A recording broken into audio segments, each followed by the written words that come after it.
Welcome to this week's edition of Cyclone InCYders. Alongside Matt Barker and Hawn Wong, I'm Alan Fiddelke.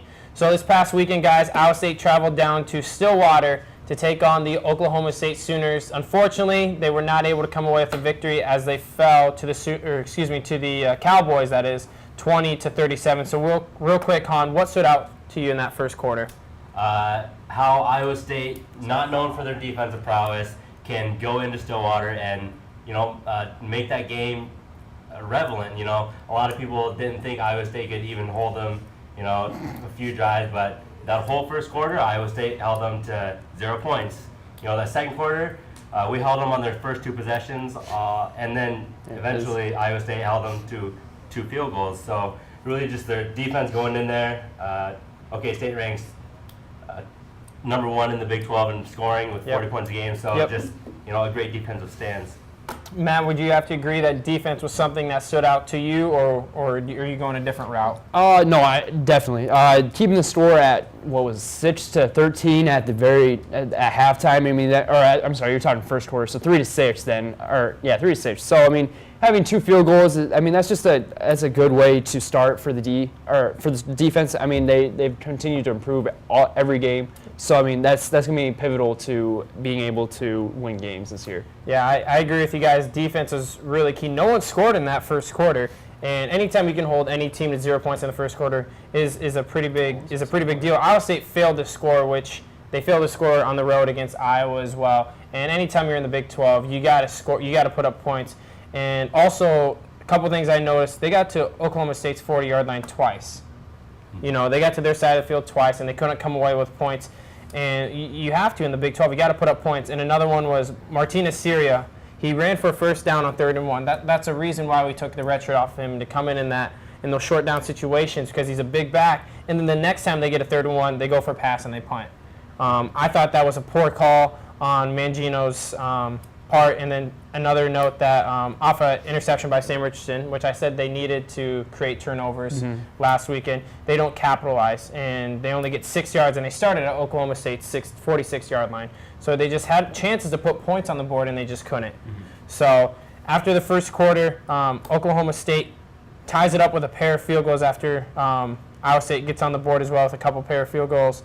And then Iowa State just forgets how to field a kickoff, guys. I mean, we probably were all sitting there watching it and wondered, what was going on. And then Oklahoma State recovers it and at the 11, and then they end up punching in for a touchdown. Do you think the refs made the right call by reversing the call on the field, which was a touchdown? Alan, absolutely not. I watched that clip over and over again, just trying to find some, indisputable evidence to just overturn the call, because we all know the original call was, no good, no touchdown for Oklahoma State. But they somehow managed to find something within their film to overturn that, and I'm sure we'll talk about later in the segment. That really just turned the tide. Yeah, and first off, I'm just going to go ahead and say that they should have never been in that situation. As a Big 12 team, you should not forget how to field a kickoff. But if you look back to the K-State game, Iowa State was driving down 8 at midfield, 9 minutes left against K-State, and there was a call where they made an interception. If you guys remember, it was to I'm pretty sure it's Jarvis West, and they rolled to the ground, and the K-State player came up with it.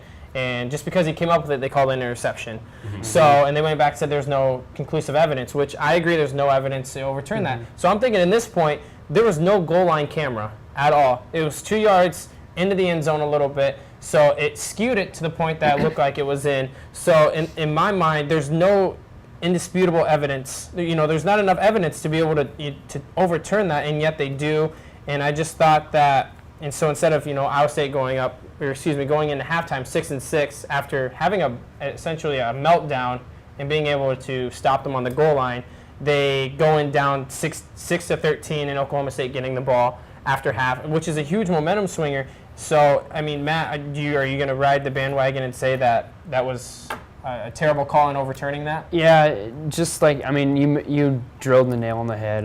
Just with having the 2 yard and the just the perspective of it. You see it 2 yards deep, and you can't see it perfectly, and then that's just the way that that's just something that shouldn't happen. I mean, you need to be able to have a goal line camera there and be able to make that call. Just to me, that just didn't really fly with me. I mean, I know a lot of people are upset, and a lot of people are upset with Bill Bowlesby and his comments back after. I mean, well, obviously we'll talk about that later, but just the way they handled it, I thought was very, very wrong in a way.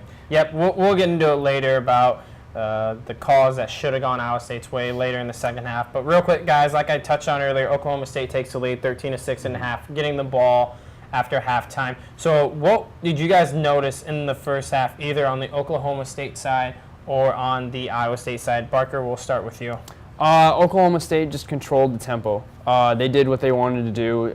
They didn't get to score as many points as they usually do, but they just controlled the tempo with. They outran us. They outpassed us. I mean, they did what they wanted to do. I mean, they did exactly what their game plan came, and they out executed us. Yeah, I noticed quite a few things actually. Oklahoma State never completed a pass for 10 yards or more in the first quarter, but if you fast forward to the second quarter, they completed 6, of 10 yards or more, with 2 of those being 20 yards. So those are the type of big plays that, you try to eliminate against those high-powered offensive teams like a Baylor and like an Oklahoma State. And then also like the first quarter, they had chances to score, not only just for a field goal like they did in the first, but they had a chance to find pay dirt. They got the ball down to the 8-yard line twice, and as you guys both know, Sam Richardson took a sack and they had to take field goals. And, also another big thing I thought was they held Desmond Roland to 48 yards in the first half. And as you guys recall, he ran for close to 220 yards on Iowa State a year ago. And then the last thing, they got turnovers, which we talked on last week. That was key for them to be able to, try to sneak away with an upset on the road. They got 2, and they only got 3 points out of them. And that's not going to cut it in a big, in Big 12 play, especially on the road. And then lastly, I thought losing Jarvis West in the first quarter was big, not only in the punt return game, but also in the receiving. It just gives them another weapon, another dimension to get a catch out in the flats and be able to make a move. So I thought that injury as well just kind of just deflated that Iowa State team a little bit. So Hawn, what did you notice in the first half, whether it's on the Oklahoma State side or on the Iowa State side? In that first half, you got to look at how we stood defensively. Iowa State, Oklahoma State is not like they're a team that gets their points in the second half or in the first half. They averaged 17 of their points in the first half, and the other 23 that they score 40 in the second half. So they're not a team that gets off to a great start or gets off to or finishes games. They continually just put up points throughout the game, and so for Iowa State to be able to hold them 0 points in the first quarter, arguably 3, if you want to call it 9 points in the second quarter, it's just something to really take away and bring into that second half. However, momentum shifts because of that last call. Iowa State just, unable to capitalize. Yeah, I thought that defense really stepped up in the first half, but unfortunately,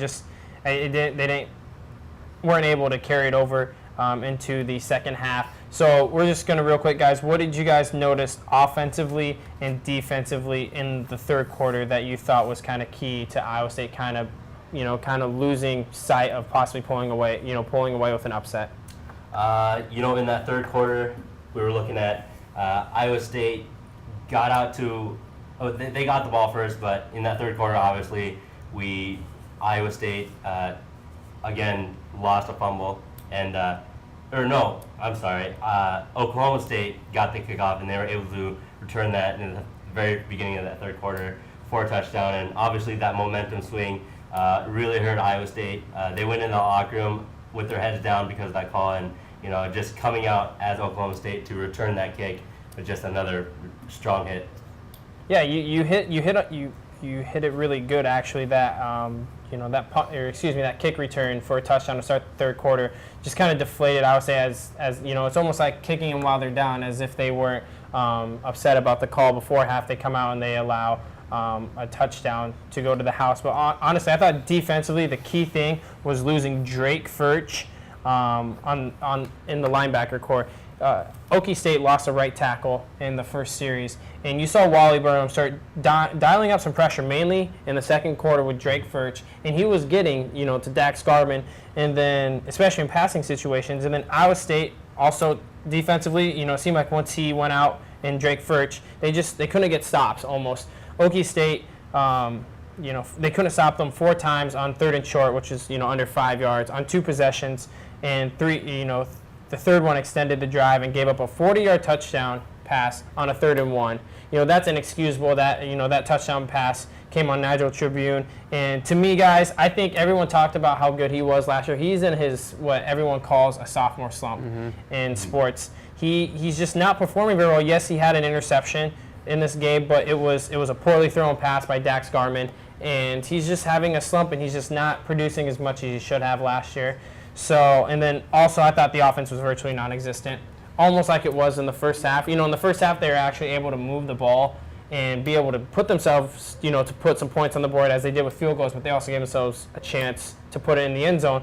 But they went 79 yards for their 1 touchdown in the third quarter with a 10-yard penalty. So that touchdown, essentially, the touchdown, we all got agreed that was a pretty sexy catch by E.J. Bibbs, that one-handed catch. One word to describe it, I would say, was onions. That's just nasty. Onions. But the next 2 possessions, Iowa State only combined for 18 yards in the third quarter. So offensively, after that touchdown catch by E.J. Bibbs, they disappeared. And I thought that's when Okie State gained control of this game, and Iowa State wasn't able to pull away with a victory.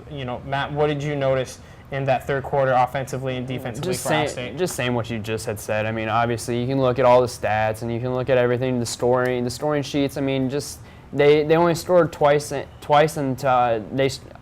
Iowa State only scored twice throughout the whole entire second half, and Oklahoma State scored 4, whether it came by field goal or touchdown. That was 3 touchdowns and a field goal. So there's 24-7.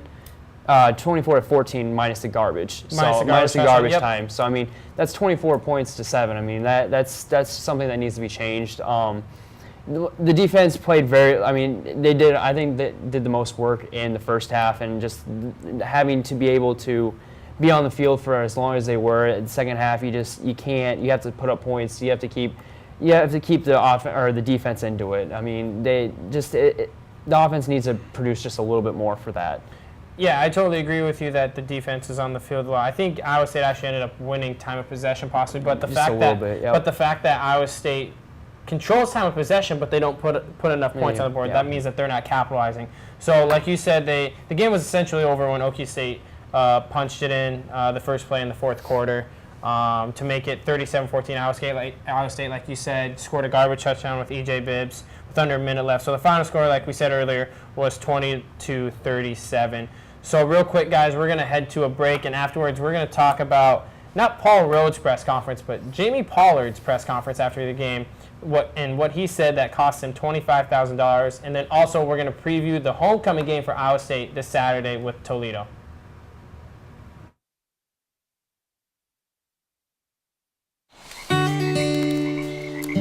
I see it! There are some moments only the forest can inspire. Find yours at discovertheforest.org. So, I got this new family, and I don't know what it is about this one, but she can't seem to put down that toy. Oh, and she even talks to it. Who's she talking to? Her mom? She talks to her mom a lot.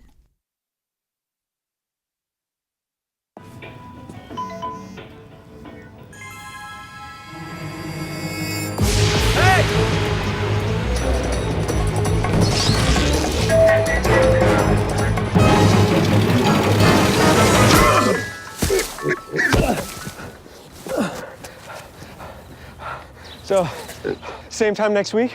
Well, of course. Put away a few bucks, feel like $1 million. For free tips to help you save, go to Feed the Pig.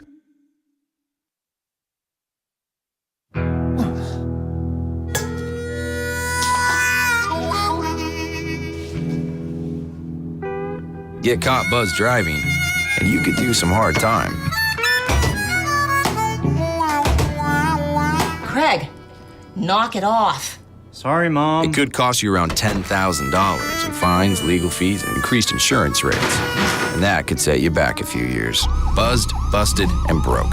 Because buzz driving is drunk driving.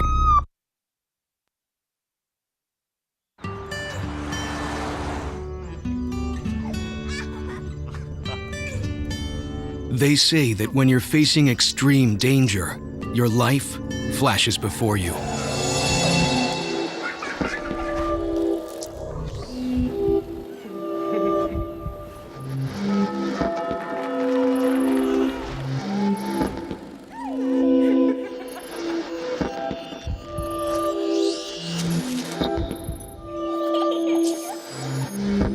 If you think that's sad, consider facing it before you even have enough life to flash before your eyes.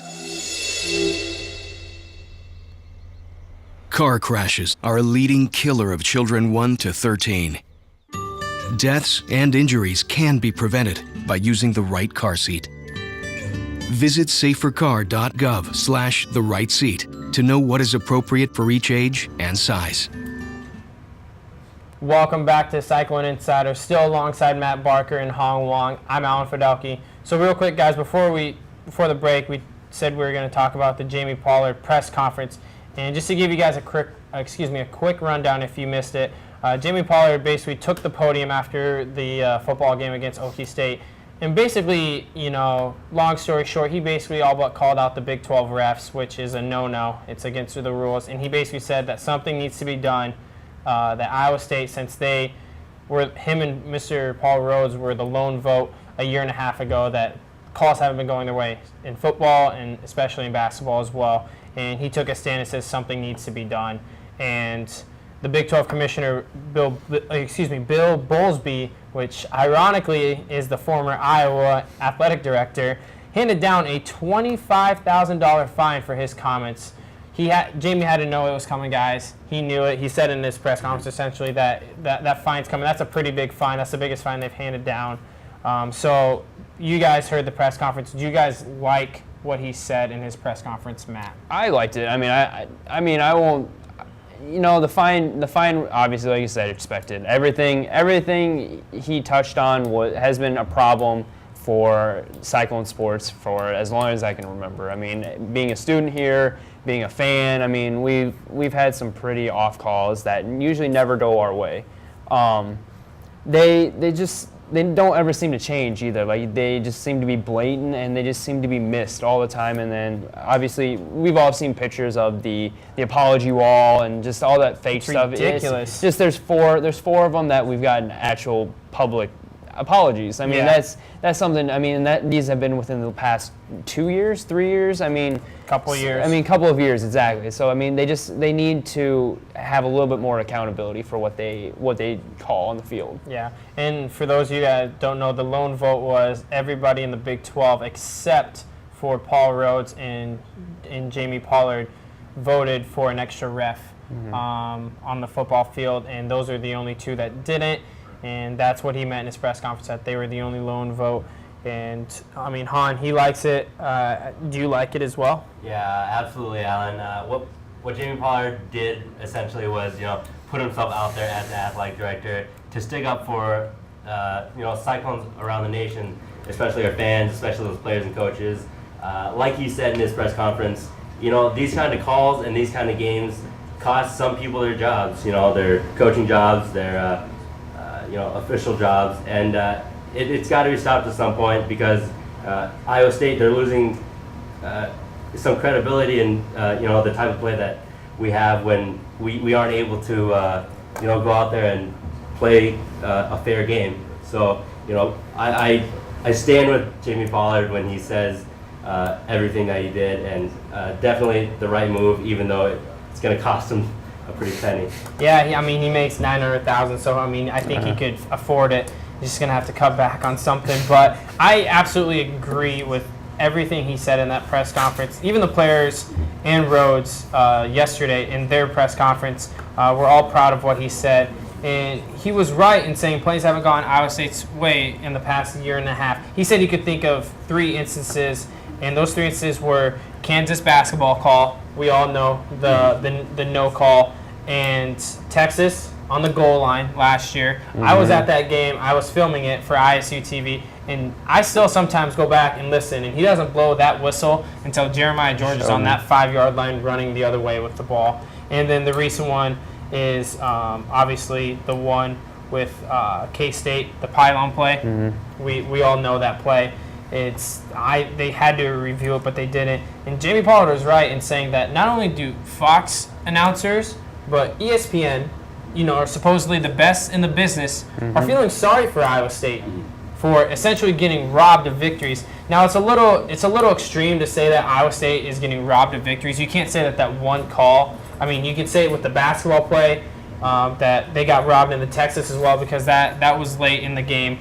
But to say that cost the K-State match, I mean, it caused it kind of took away momentum. We don't know how that game would have ended, but he went on to say that he understands that there are penalties for talking about officiating. This is what he said, and I really liked. This was my favorite part of his interview, his press conference. That he says that he understands that there are penalties, for talking about Big 12 officiating, but he says that Iowa State here has already paid the price in penalties in the form of losses. And I thought that's true for a couple, but I really liked everything he said. $25,000. I think for him it was well spent. And he said on the call-in show at Applebee's last night, everyone called in and was praising him. Not people just from Iowa, but from people from California, from Washington, from all over the United States. They liked what he said and backed him up. So we had the Paul Rhodes rant, guys. You guys remember that after Texas last year, and then this year we have the Pollard rant. So I really like it. Hopefully it turns around. Don't be surprised if the refs blow a call that costs us, Iowa State to lose against Toledo. But just real quick, we're going to touch on this Iowa State team and just assess them real quick. They're 1-4. Can you just tell me what this means that Iowa State is 1-4 right now after playing 5 games? It's just, it's not a lack of effort. It's just we have a hard conference. I know we've had our problems before. Usually we've been able to squeak through a few wins. It's been a very rough 2 years for Iowa State football. It's just, I don't know if it's not them not winning, which they can't, which overturns, and then you can't get recruiting to start. I don't know. You kind of feel sorry for some of them, because now it's their second year of having 2 losing seasons. Now we hardly have a chance of a winning season now. So it's difficult. It's difficult to watch as a fan, to report on. It's very, very difficult time for Iowa State football. Yeah, like you touched on, it's going to be hard for them to make a bowl. And I'm just going to go out and say that this team is probably one of the most dangerous 1-4 teams in the league. You could argue that Iowa State has been in every one of their 4 losses at some point in the game. Iowa State has led every game. They lost in the second quarter except for Baylor, but they were only down 7 after 1 quarter, when Baylor is used to blowing out opponents 73-0 after the first quarter. So, and then Iowa State has gave up more points this season in the second quarter. They gave up 65 points so far in the second quarter.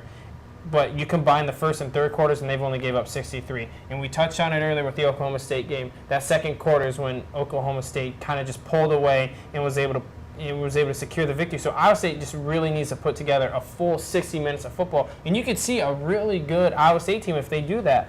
And if you look at Iowa State's first 5 opponents, their records have combined for a 22-3 record, which is actually the highest opponent winning percentage in FBS.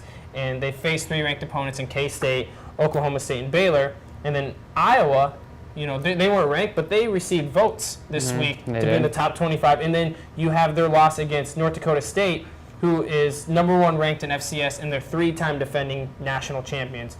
So if you look at the 3 losses by ISU opponents, like I said, they're 22-3. Their opponents. Their 3 losses are to Iowa State in the Iowa State game, #1 Florida State, and #2 Auburn. This is not a bad 1-4 team. This is actually probably one of the best 1-4 teams in the nation. And if you look at, according to Jeff Sargerin, I always forget to pronounce his name, his latest poll, he's a sports statistician. Iowa State has the 2nd toughest schedule behind SMU, Southern Methodist, and Southern Methodist is 0-5. And if you look at Southern Methodist's stats this year, they have 4 touchdowns on the year. 4. And a couple of them came in garbage time. They got blanked at Baylor and at home against TCU. This is a really good, dangerous Iowa State team. And once you see them get into a softer part of their schedule, and it starts this week against Toledo at home, I think, every game is a must-win game, but Iowa State must win this game to even consider being possible to get into a bowl game. So, Hawn, I think this is a really dangerous 1-4 team. Matt thinks that they're playing poorly. What's your take on this 1-4 Iowa State football team? Iowa State 1-4. It comes down to a lot of different, you point fingers around the team, but one thing you can look at is obviously Iowa State has some injuries across the board, both on the defensive and offensive side. One big one we can look at is obviously Quentin Bundridge, who got injured, first game of the season. Huge hit for Iowa State. Jarvis West, he's not doing, we have to see how this week progresses. He's supposed to play. Yeah, he got hurt. We'll see how that progresses.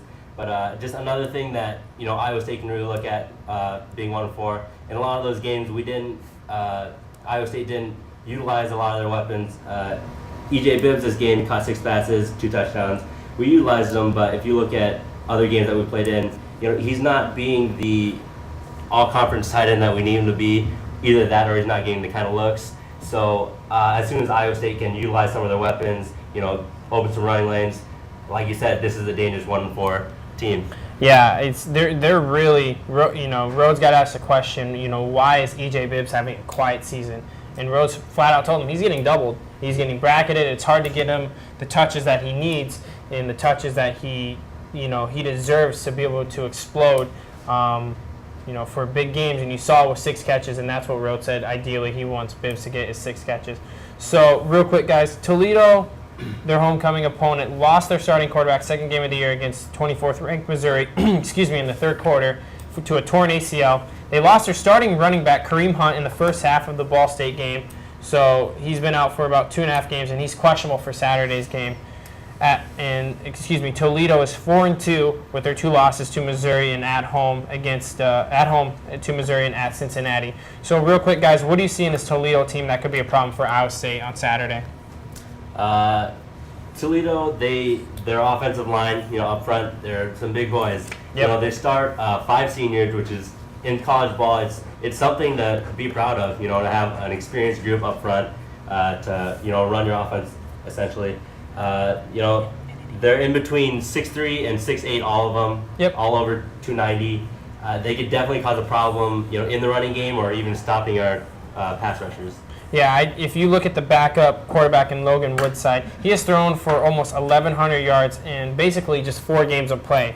So they like to air it out, and also he's highlighted by a few 300-yard-plus passing games. So he can sling it, guys. And also, if Kareem Hunt plays, and he's listed as doubtful, but if he plays, that's trouble for Iowa State. In the 3.5 games that he has played in, he has ran for 527 yards. So that's averaging almost 9 yards a touch, which is dangerous. And their backup running back is solid as well. So the backup quarterback can sling it, and Iowa State's corners got to be ready, and defense, and Corey Morrissey especially, they got to get pressure to be able, just like they were supposed to against Baylor and against Oklahoma State. So real quick, Matt, what do you see in this Toledo team that could cause havoc for Iowa State this Saturday? You just took everything from me. They're a great 4-2. They're from the MAC conference, so they're obviously unheard of. They're a very unheard of team, but they're no slouch. They're exactly like North Dakota State. They're not an underrated team. We're only favored by 3 points, and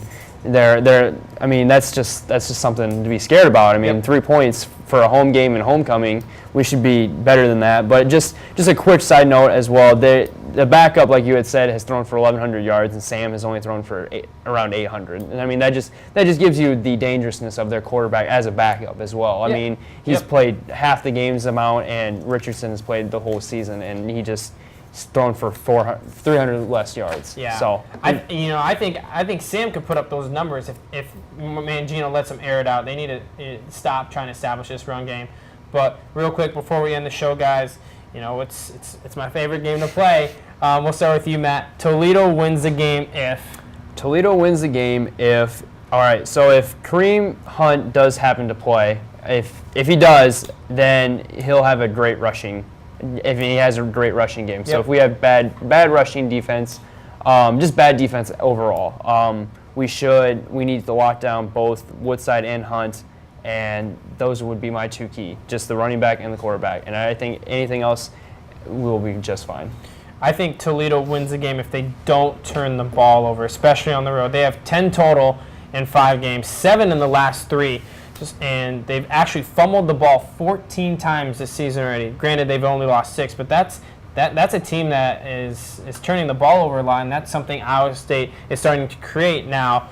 They need to take care of those turnovers and be able to get points on the board, not only in field goals, but also in touchdowns. And the last thing I said, establish a running game, no matter if it's Hunt or Terry Swanson, which is their backup running back. If they establish a running game, which Iowa State has had trouble stopping in this season and last year, Toledo is going to win the game because Swanson has 172 yards on only 19 carries. He had 172 yards on 19 carries the last game they played.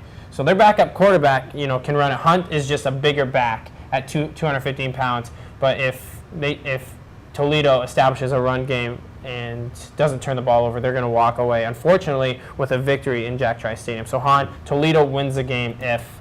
Toledo wins the game if they are able to minimize Iowa State's explosive plays. Oklahoma State was able to do that. Devondre Neely had a 53-yard play from scrimmage. But other than that, Iowa State wasn't able to make very many explosive plays. We only had one play over 20 yards against OK State. But if Toledo is able to do that, then they keep our offense just under the table. Yep, so we're going to start with you, Hawn, again. We're going to flip sides to the home team in Iowa State. Iowa State wins the game if...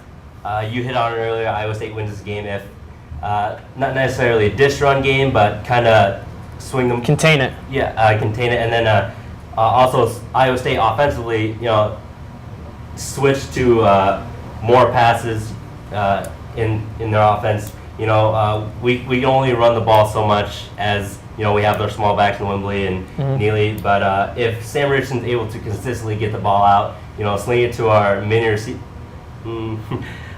receivers that we have. I wouldn't say many, but some that are able to make plays. If that can happen on a very not weak, but weakened secondary in Toledo, we're able to win this game. Yeah, I think if, like you touched on it with the receivers, they can get Bibbs going, hopefully, but that involves the other receiving team making catches and making plays to try to take off that bracket or possibly that double team that they're probably more than likely going to have on E.J. Bibbs. So I think Iowa State wins the game if they create turnovers. I touched on how many turnovers Toledo has had this season, and I also said they need to not only create them but come away with points, preferably 6 points. And I touched on it earlier as well. They need to air the ball out. Sam is a really good passer when you let him throw the ball constantly. So if their opponents in Toledo's opponents are averaging just 325 yards through the air. That's more than Iowa State's averaging on the season. So they need to air it out. And on top of that, like I told you, Hawn, they need to find Bibbs somehow. Rhodes said yesterday he wants about to get 6 catches for him a game. So hopefully that helps. And then like I say every week, which is key for Iowa State, third down conversions, both offensively being able to extend drives and get those third downs, especially the third and short. You have to give it to Martina Syria to get those third downs, and then also on defensively, stop them to give Iowa State more possession and more chances to put the ball in the end zone. So Matt, Iowa State wins the game if...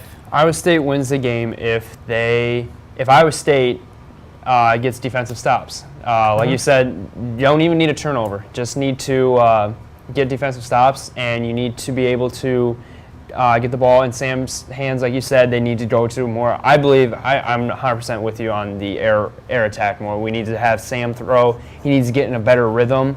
I think having him do a run first, pass second doesn't really help him that much. No. So I would rather see him throw on first down. I know the little screen, the bubble screen play doesn't really ever work, but I mean that's still a catch that gets him throwing, that gets his arm warmed up. I mean that gets him the game experience and everything. That just helps him gain his momentum for the game. So if we get Sam started early, I think that he's a key to us winning. All right, so real quick, we're going to go down the line before we end the show. Han, predictions for this Saturday's game? I'm going to predict my own prediction, my first win for Iowa State, in my eyes, 28-25. 28-25. Matt, what's your prediction? I will go 28 as well for Iowa State, but 21. I think we'll have a little bit better defense this year. On Toledo? Okay. Yep. Iowa State is 1-1 with Toledo. They've split. They lost at Toledo the last time they played, and they won at Jack Tri-State the last time Toledo came. So I think that's going to hold true again. Iowa State is going to squeak out a 31-30 victory. So thank you guys for joining us on Cyclone InCYders. Next week we will recap this Toledo homecoming game and preview a game that will take place down in Austin against the Texas Longhorns.